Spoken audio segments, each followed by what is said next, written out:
नमो भगवते वासुदेवाय। माघ महात्म्यम छठा अध्याय। दत्तात्रेय ने कहा, हे राजन, माघ महात्म्य का एक और प्राचीन इतिहास मैं तुमको सुनाता हूँ। पहले सतयुग में वैश्धर नगर में कुबेर के समान धनी हिमकुंडल नामक एक वैश्य था। वह कुलीन, सत्क्रिया करने वाले ब्राह्मणों व देवताओं का पूजन करता था। वह खेती करता और गौ, भैंस, घोड़ा आदि पशु पालता था तथा क्रय विक्रय व्यापार करता था। दूध, दही, मट्ठा, घी, गोबर, लकड़ी, फल, अन्न, तेल, फूल, साग, मिष्ठान आदि सभी वस्तुओं का व्यापार करता था। इस प्रकार व्यापार द्वारा उसने 1 करोड़ स्वर्ण मुद्राएं इकट्ठी की। जब वह वृद्धावस्था को प्राप्त हुआ तो ये सोचने लगा कि यह संसार तो क्षणिक है। हिमकुंडल ने अपना भविष्य ठीक करने के लिए धन का 6ठा भाग धर्म कार्य में लगा दिया।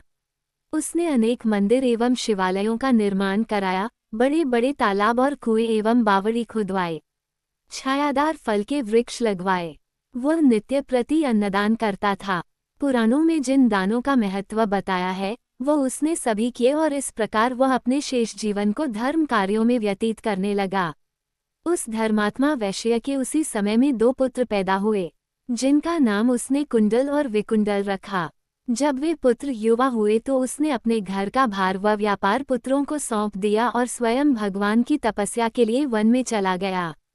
भगवान की आराधना एवं तप करता हुआ वह वैश्य अंत में बैकुंठ गया। हे राजन, उसके दोनों पुत्र कुंडल और विकुंडल जब बड़े हुए तो पिता के अपार धन को देखकर अभिमानी हो गए। वे दुष्टों की संगत में पड़कर दुष्ट कर्म करने लगे।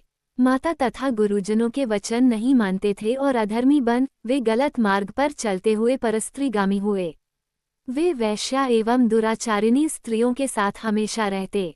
वे हर समय धूर्त, पतित और मक्कार पुरुषों से घिरे रहते थे। अच्छे कीमती वस्त्र धारण करते, चंदन, कस्तूरी आदि का तिलक लगाए, अपना ऐश्वर्य दिखाने के लिए मूल्यवान आभूषणों को धारण करते थे। उनकी सवारी में घोड़े, हाथी, रथ मौजूद रहते। हमेशा मद्यपान करते और मदमस्त हुए समस्त दिशाओं में घूमा करते थे। प्रतिदिन भोग विलास में लीन रहकर उन्होंने अपने पिता का बहुत सा धन नष्ट कर दिया। वैश्याओं और धूर्तों ने अवसर का लाभ उठाया। उन्होंने धीरे धीरे उनका सारा धन नष्ट कर दिया। इस प्रकार उनका सारा धन और वैभव नष्ट हो गया तो उनकी आंखें खुली।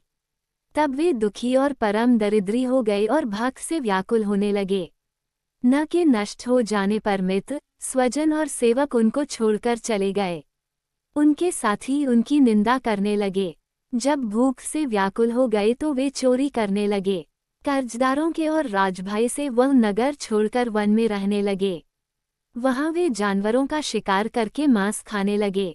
एक दिन वे पापी किसी पर्वत की ओर चले गए। वहां बड़े भाई को सिंह ने खा डाला। उसी दिन छोटे भाई को वन में सांप ने डस लिया। एक ही दिन उन दोनों की मृत्यु हो गई।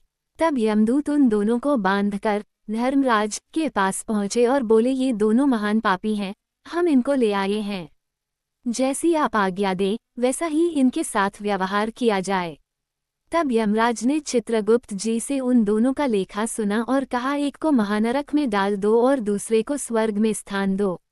यमराज की आज्ञा पाते ही दूतों ने कुंडल को महानरक में डाल दिया और विकुंडल से मधुर वाणी में कहा, आप स्वर्ग में पधारकर वहां के दिव्य सुखों का उपयोग करें। उन दूतों की बात को सुनकर विकुंडल संशय में रह गया।